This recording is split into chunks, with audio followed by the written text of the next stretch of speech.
이에 일어나서 아버지께로 돌아가니라. 아직도 거리가 먼데 아버지가 그를 보고 측은히 여겨 달려가 목을 안고 입을 맞추니 아들이 이르되 아버지, 내가 하늘과 아버지께 죄를 지었사오니 지금부터는 아버지의 아들이라 일컬음을 감당하지 못하겠나이다 하나, 아버지는 종들에게 이르되 제일 좋은 옷을 내어다가 입히고 손에 가락지를 끼우고 발에 신을 신기라. 그리고 살찐 송아지를 끌어다가 잡으라. 우리가 먹고 즐기자. 이 내 아들은 죽었다가 다시 살아났으며 내가 잃었다가 다시 얻었노라 하니 그들이 즐거워하더라. 맏아들은 밭에 있다가 돌아와 집에 가까이 왔을 때에 풍악과 춤추는 소리를 듣고 한 종을 불러 이 무슨 일인가 물은데 대답하되 당신의 동생이 돌아왔음에 당신의 아버지가 건강한 그를 다시 맞아들이게 됨으로 인하여 살찐 송아지를 잡았나이다 하니, 그가 노하여 들어가고자 하지 아니하거늘 아버지가 나와서 권한대 아버지께 대답하여 이르되 내가 여러 해 아버지를 섬겨 명을 어김이 없거늘 내게는 염소 새끼라도 주어 나와 내 벗으로 즐기게 하신 일이 없더니 아버지의 살림을 장녀들과 함께 삼켜버린 이 아들이 돌아오매 이를 위하여 살찐 송아지를 잡으셨나이다. 아버지가 이르되 예, 너는 항상 나와 함께 있으니 내 것이 다 내 것이로되 이 내 동생은 죽었다가 살아났으며 내가 잃었다가 얻었기로 우리가 즐거워하고 기뻐하는 것이 마땅하다 하니라. 아멘. 우리 여러분들 옆에 있는 분들하고 한번 이렇게 인사해 보시겠어요? 오늘 참 아름다우십니다. 한번 해보세요.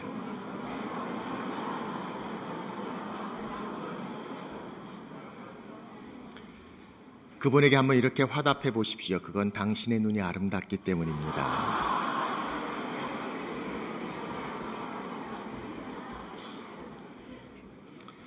어느 교회 갔더니 그러더라고요. 당신의 아름다움이 죄라면 당신은 사형감입니다. 우리를 향한 하나님의 마음, 오늘 그리스도 안에서 우리가 가지고 있는 하나님에 대한 뜨거운 마음을 생각해 보게 됩니다. 누가복음 15장 우리가 읽은 본문의 말씀에는 세 가지 중요한 비유가 등장합니다. 잃어버린 양의 비유, 잃어버린 동전의 비유, 잃어버린 아들의 비유가 등장을 합니다. 우리는 그 중에서 특히 이 잃어버린 아들의 비유, 탕자의 비유를 참 좋아합니다. 이 탕자의 비유의 말씀을 통해서 우리는 우리 자신들의 모습을 발견할 수 있기 때문입니다. 사실 탕자의 비유라고 이름을 붙였지만 이 탕자의 비유에 등장하는 첫아들, 둘째 아들, 그리고 아버지의 모습 가운데에서 탕자의 비유의 가장 중요한 분은 사실 아버지입니다. 그래서 탕자의 비유가 아니라 아버지의 비유라고 이름을 바꿔야 할 정도로 이 비유 가운데 등장하는 가장 중요한 아버지, 이 아버지의 모습을 통해서 우리는 우리를 향한 하나님 아버지의 모습을 봅니다. 이 탕자의 이야기, 둘째 아들이 있었습니다. 그는 자기의 분깃을 달라고 아버지께 요구합니다. 사실 요구할 수 있지만 받기 어려운 상황입니다. 아버지가 세상을 떠나기 전에도 그런 요구는 무리한 요구였습니다. 그럼에도 불구하고 아버지는 아들을 위하여 그의 분깃을 띄워줍니다. 아들은 그것을 가지고 먼 나라에 가 허랑방탕한 삶을 삽니다. 그리고 모든 것들을 잃어버립니다. 그리고 흉년이 임합니다. 얼마나 비참하고 힘들고 어려운 가운데 있는지 돼지가 먹는 쥐염 열매도 주는 자가 없었다고 성경은 말씀하고 있습니다. 그렇게 힘들고 어려운 가운데 있던 아들이 어느 날 아버지의 집을 생각합니다. 아버지 집이 얼마나 풍족한가. 성경은 이렇게 말합니다. 스스로 그가 자기 생각에 돌아왔다라고 말하고 있습니다. 돌이켜 말하기를 came back to his own senses. 제정신이 들기 시작합니다. 내가 여기서 뭐 하고 있는가? 내 아버지 집이 얼마나 풍족한가? 그리고 그는 아버지 집으로 돌아갈 마음을 품습니다. 이 돌아온 탕자의 이야기, 돌탕이라고 합니다. 이 탕자의 이야기를 오늘 성경은 우리 가운데 말씀합니다. 이 아버지의 모습, 돌아오는 탕자를 영접하는 아버지의 모습을 보십시오. 이 아버지는 어떤 아버지입니까? 오늘 말씀을 보시면 이 아버지는 기다리시는 아버지입니다. The waiting father. 오늘 말씀을 보니까 20절에 이에 일어나서 아버지께로 돌아가니라 아직도 거리가 먼데 아버지가 그를 보고 측은히 여겨. 탕자가 집으로 돌아오고 있습니다. 그런데 성경은 말씀하기를 아버지가 그를 보았다라고 말씀합니다. 자연스러운 것은 탕자가 점점 집에 가까이 와서 집에 있는 아버지를 보고 아버지하고 그 앞에 달려가 무릎을 꿇었다고 생각해 볼 수 있습니다. 그래서 성경은 아들이 아버지를 본 것이 아니라 아버지가 아들을 먼저 보았다라고 말씀하고 있음을 봅니다. 어떻게 아버지가 아들을 먼저 볼 수 있었을까요? 언제 올 줄 알고 어떻게 올 줄 알고 아버지가 아들을 먼저 볼 수 있었을까요? 그렇게 가능한 이유는 한 가지가 있습니다. 그 아버지가 아들을 기다릴 때입니다. 아버지가 기다릴 때 집 떠난 아들이 돌아오는 그 시간을 끊임없이 계속해서 기다리고 있다면 아버지는 아들을 먼저 볼 수 있었을 것입니다. 성경은 그 말씀을 좀 더 정확하게 말씀하기 위해 중요한 단서를 제공합니다. 이렇게 말씀합니다. 아직도 거리가 먼데 아버지가 그를 보고. 아직도 거리가 멉니다. From far distance, 멀리 있는데도 불구하고 아버지가 아들을 보았다고 말씀하고 있습니다. 돌아오는 탕자의 모습을 한번 상상해 보십시오. 집 떠날 때는 얼마나 모든 것들을 가지고 의기양양하며 금이 환향을 꿈꾸며 떠났을지 모릅니다. 그런데 흉년 가운데 먼 나라에서 모든 것을 다 잃었습니다. 돼지를 치는 더러운 잡을 갔습니다. 아니, 돼지가 먹는 쥐염 열매도 먹을 수 없었던 탕자. 살 빠졌을까요? 엄청 빠졌을 겁니다. 피골이 상접한 모습이었을 거예요. 헤어스타일 어땠을까요? 엉망이 아니었을까요? 옷은 어땠을까요? 더러운 돼지를 치면서 더럽고 추하고 볼품없는 메마른 그의 모습. 다시 말하면 옆에 있어도 이 사람이 그 사람인가 알아보기 힘든 그 탕자를 거리가 먼데 상고가 먼데 아버지가 아들을 볼 수 있었던 이유. 기다렸기 때문에, 찾고 있었기 때문에 집 떠난 그날부터 언제 돌아올까 아들을 향해서 끊임없이 바라보고 있는 아버지의 눈에는 그렇게 놀랍게 변했던 탕자의 모습도 그렇게 거리가 먼 데서도 아버지가 먼저 볼 수 있었기 때문이죠. 이 탕자의 아버지, 우리를 향해 기다리시고 찾으시는 하나님 아버지의 모습을 봅니다. 창세기에 아담이 죄를 짓고 부끄러워 숨었던 사건을 기억하시죠. 그가 부끄러워 숨었던 아담을 향해 하나님 말씀합니다. 아담아, 내가 어디 있느냐? Adam, where are you? 하나님 아담이 어디 있는지 모르셨을까요? 아담 정말 잘 숨었네. 어디 있는 거야? 궁금해서 물으셨던 걸까요? 하나님 아담 어떤 상태인지 아셨습니다. 부끄러워 숨었던 아담, 하나님 앞에 나올 수 없었던 아담, 그 아담을 향해서 내가 어디 있냐는 그 질문은 찾지 못해 질문하는 질문이 아니라 그 아담을 향해서 내가 있다고, 내가 찾고 있다고, 내가 기다리고 있다고 내게로 오라는 하나님의 초청의 말씀이 아닙니까? 아담아 내가 어디 있느냐? I'm here. Come to me. Come home. 그 아버지. 우리가 어디 있든지 기다리시는 아버지, 그 waiting father 아버지의 모습을 봅니다. 20몇 년 전 저희가 케냐에서 사역할 때에 그때 저희 아이들이 6살, 4살, 2살이었어요. 둘째가 아들인데 4살이었던 그 아이가 벌써 목사 안수를 받고 아들까지 있어서 제가 할아버지가 되었습니다. 케냐에서 그때 주일 케냐 한 교회에서 예배를 드리는데 4살 된 데이빗 영찬이가 화장실에 가야 된다고 이야기를 합니다.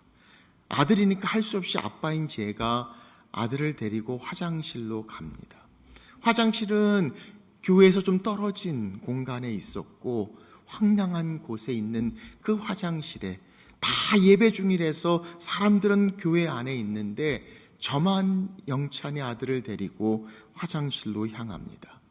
토일렛에 아들을 집어넣고 자 빨리 끝내, 아빠 밖에서 기다리고 있으니까 끝나고 들어가야 돼. 조금 있다 보니까 안에서 소리가 들립니다. 아빠 거기 있어? 아빠 여기 있어, 기다리고 있어, 빨리 해, 괜찮아, 들어가야 돼. 좀 이따 또 얘기합니다. Are you there? 아빠 여기 있다니까, 기다리고 있어, 빨리 해. 조금 이따 또 얘기합니다. 아빠 are you still there? 3번째 그러니까 저도 모르게 뭔가 속에서 확 올라오기 시작합니다. 그래서 뭐라고 얘기를 해줘야 되겠다는 생각에 한마디 할 때 갑자기 평소 암송했던 성경 구절이 생각이 납니다. 그래서 그 성경 구절을 그에게 그렇게 암송해 주었습니다. 내가 너를 떠나지도 버리지도 아니하리라. Never will I leave you, never will I forsake you. 빨리 해. 그 얘기하고 난 다음에 제가 그만 깜짝 놀랐습니다.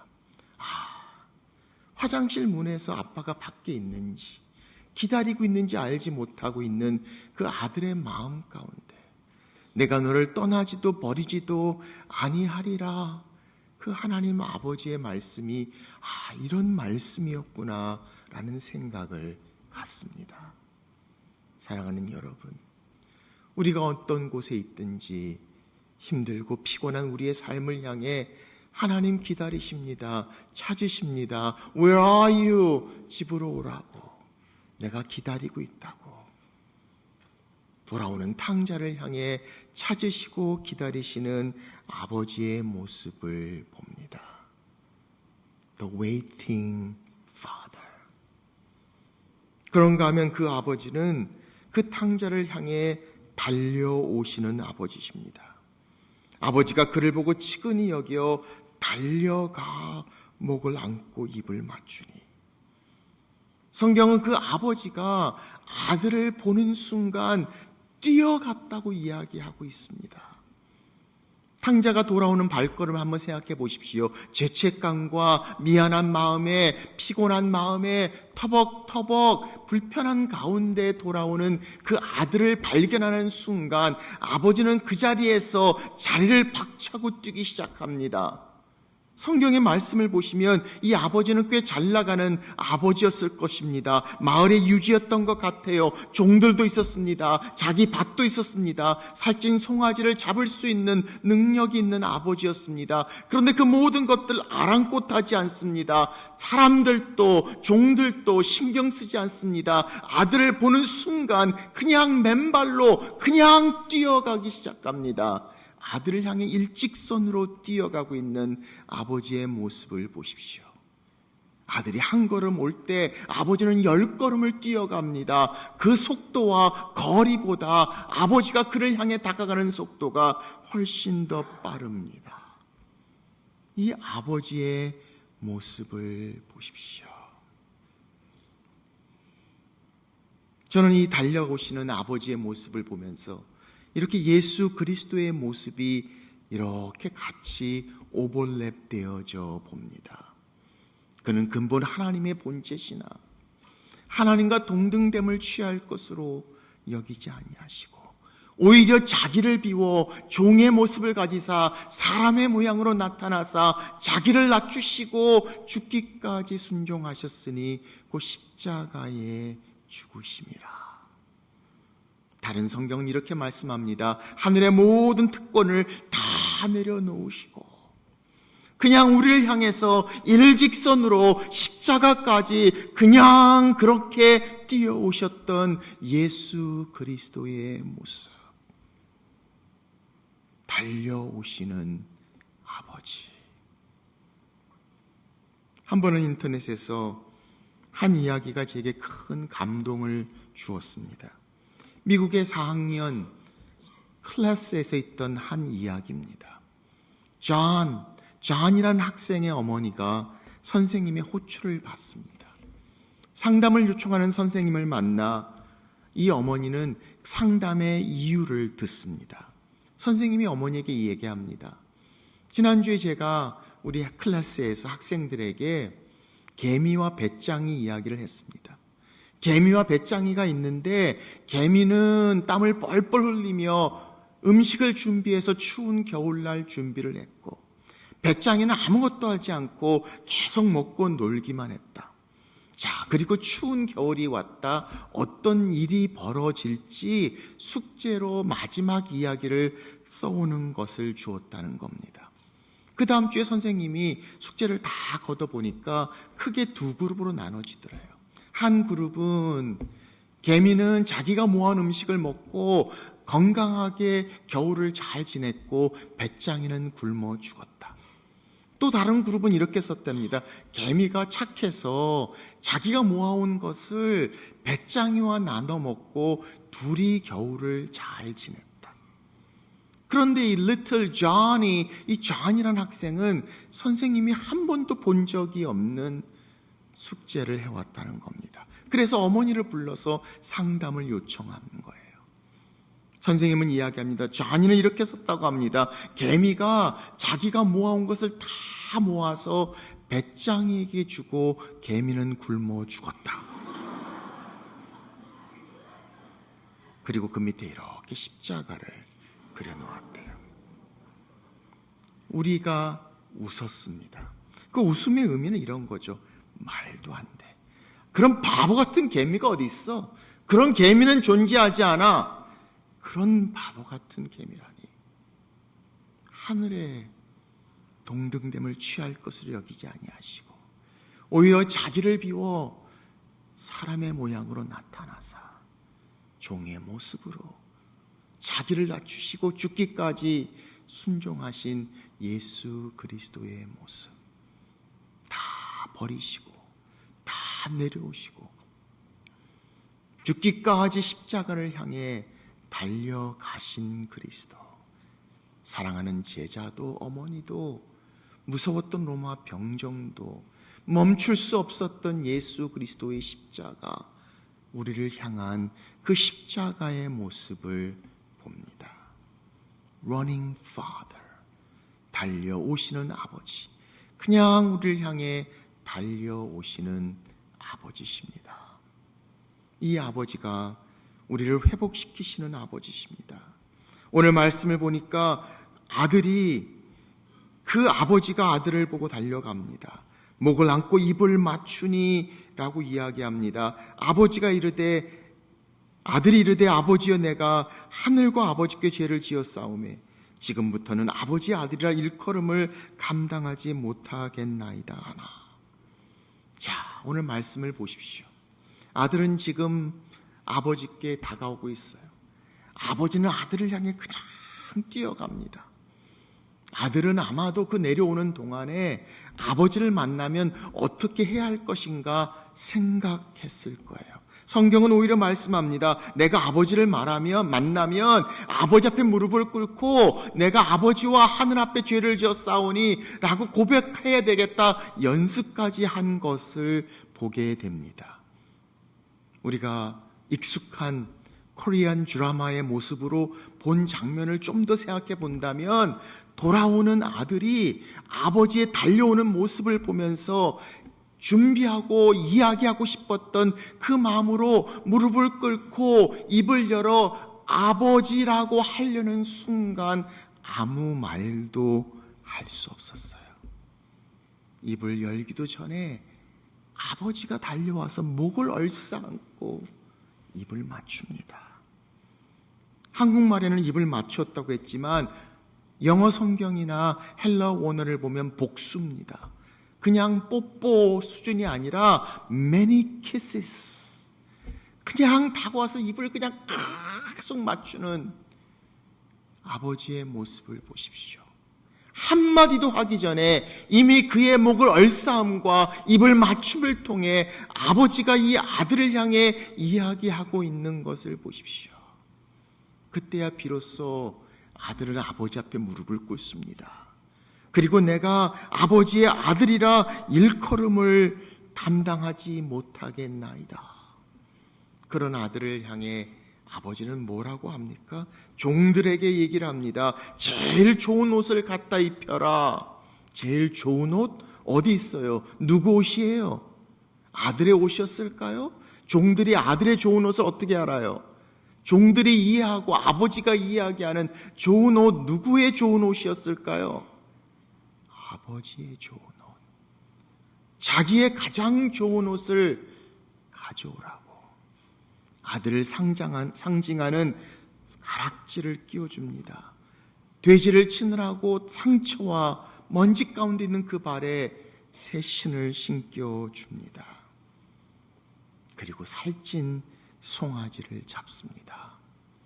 지금도 그렇지만 그때도 음식 중에서 가장 좋은 거는 소고기였습니다. 그 중에 송아지 고기. 살찐 송아지를 잡아 잔치를 벌입니다. 잔치, 맏아들이 돌아와서 풍악소리와 음식 냄새에 무슨 일이 있냐고 질문할 정도의 엄청난 잔치가 벌어지는 그 잔치 가운데 아버지와 종들만 있었을까요?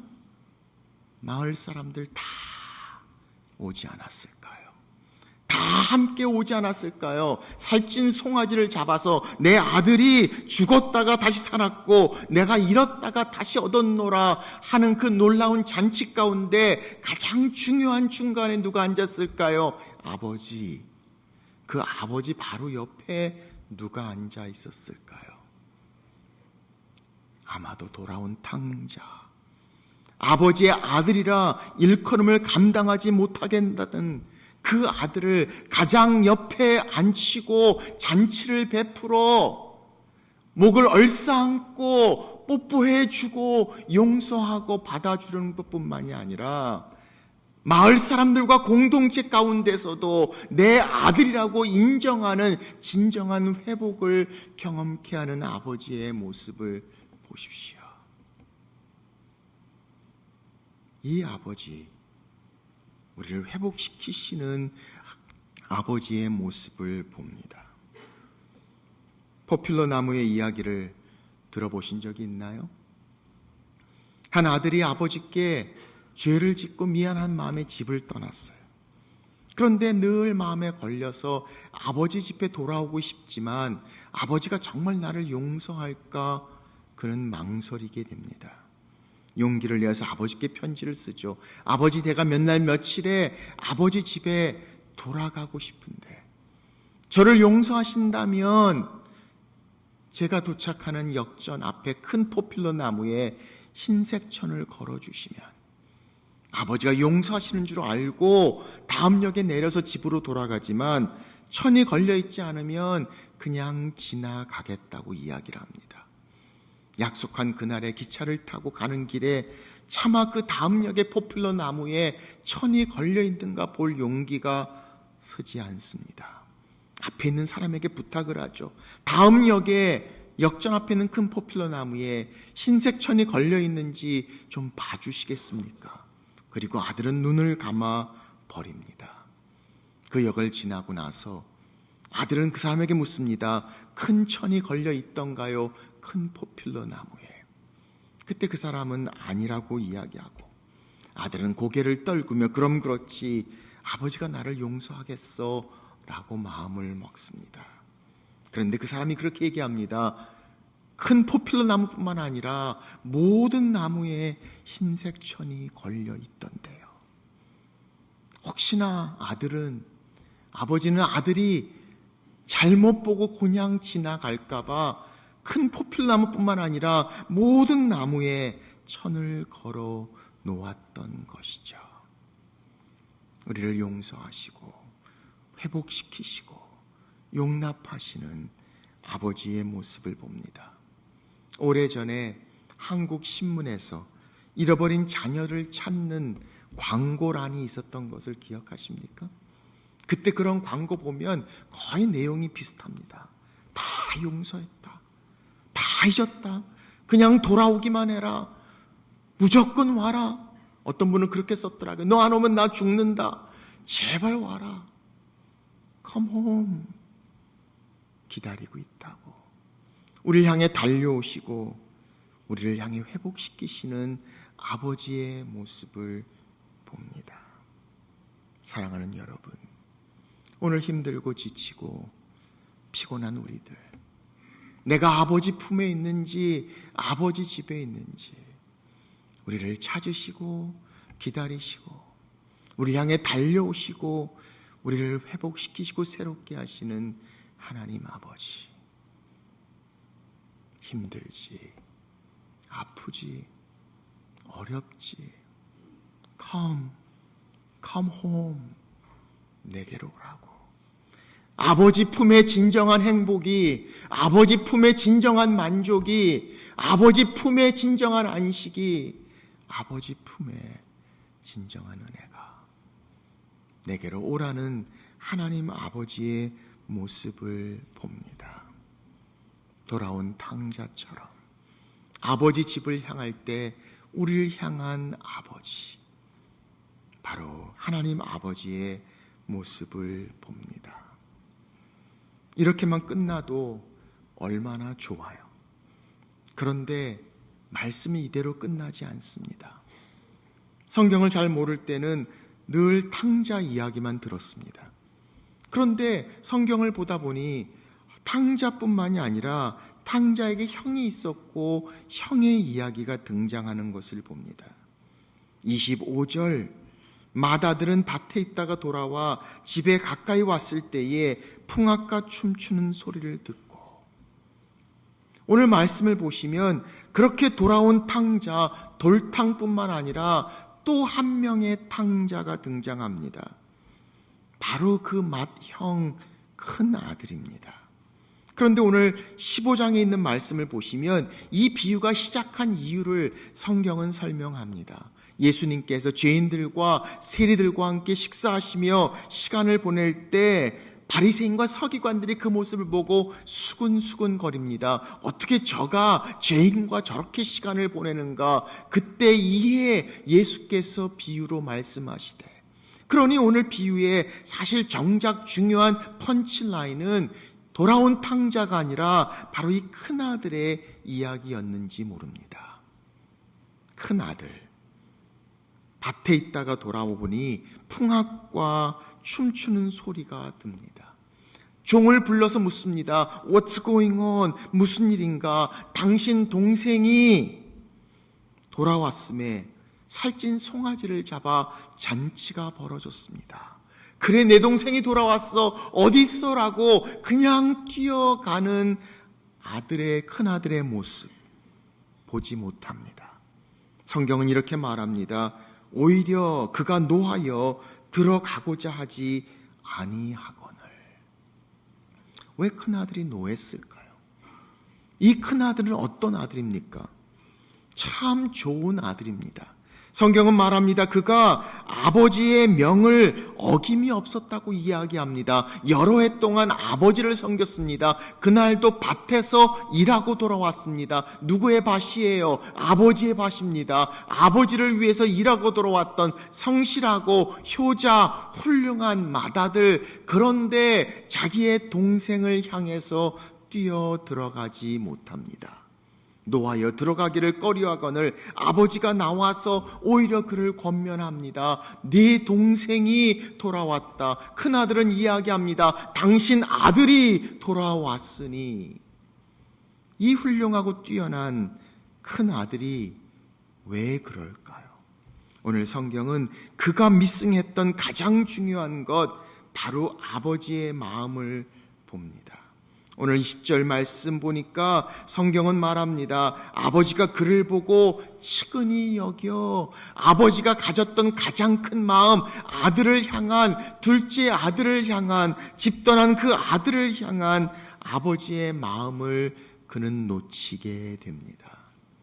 아버지가 큰 아들에게 가장 많이 한 얘기가 뭐였을까요? 네 동생 어디 있어? 네 동생 찾아와. 네 동생 찾아와. 네 동생 어디 있어? 다 잘했던 아들이었습니다. 바리새인과 서기관처럼 말씀에 빠삭했습니다. 콰이어 타임도 잘했는지 몰라요. 교회 봉사도 열심히 했을 거예요. 그런데 정작 중요한 아버지의 마음이 어디 있는지 알지 못했던 큰 아들, 아버지의 마음과 함께하지 못했던 또 한 명의 탕자를 보게 됩니다. 집안의 탕자, 집탕. 사랑하는 여러분, 오늘 이 집안의 탕자 큰아들의 모습을 봅니다.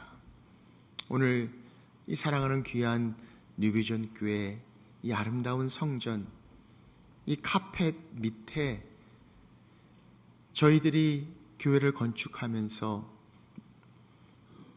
그리스도의 복음을 나누고 주님 앞에 나오기를 원하고 함께 기도하기를 원했던 그 사람들의 이름을 이 카펫 바닥에 다 새기고 남기고 카펫을 깔았던 것을 기억하시나요? 아마 그 중에 몇 사람들은 그곳에 있었던 네임들이 지금 이 자리에 함께 있는지 모르겠어요. 내 동생 어디 있어? 아버지의 마음, 그 아버지의 마음을 봅니다. 어떤 분은 그렇게 얘기했습니다. You are not really Christian unless your heart is broken by the same thing which broke the heart of Christ. 주님의 마음을 아프게 한 그것으로 똑같이 마음이 아파하지 않는다면 우리는 진정한 그리스도인이 아닐지 모릅니다. 아버지의 마음, 열방을 향한, 세상을 향한 아버지의 마음의 모습을 봅니다. 한 번은 제가 오래전에 단기 선교 대학교 때 갔을 때 30년 동안 일본에서 선교하셨던 미국 선교사님 부부가 제게 했던 말씀을 기억합니다. 이런 말씀을 하셨어요. When our motive is love, 우리의 마음이 동기가 사랑이라면 Our action may be sacrifice, 우리의 행동은 희생일지 모릅니다. But only thing you'll be conscious of is a joy. 그러나 우리가 느낄 수 있는 것은 유일하게 기쁨일 것입니다. 그래요. 우리의 마음이 사랑이라면 우리의 행동은 희생일지 모르지만 우리는 거기서 오는 아픔과 고통이 아니라 기쁨을 느낄 수 있는, 오늘 이 아버지의 기쁨에 동참할 수 없었던 집안의 또 다른 탕자의 모습을 봅니다. 아버지의 마음, 우리를 향해 기다리시고 달려오시고 그리고 우리를 향해 회복시키시는 아버지. 오늘 그 아버지의 사랑, 우리를 향한 아버지의 사랑, 그리고 열방을 향한 아버지의 마음. 내 동생 어디 있어? 내 동생 찾아와. 오늘 그 하나님 아버지의 마음을 봅니다. 사랑하는 여러분, 오늘 우리는 그렇게 주님 앞에 나옵니다. 그 아버지, 그 아버지의 이름을 부르며 우리를 향한 하나님 아버지의 사랑 기다리시고 찾으시며 달려오시고 우리를 회복시키시고 그 영혼을 향한 사랑으로 세상을 보시는 하나님 아버지의 마음, 오늘 이 마음 가운데 주님 앞에 나오는 여러분과 제가 되시기를 주의 이름으로 축원합니다. 우리 기도하겠습니다.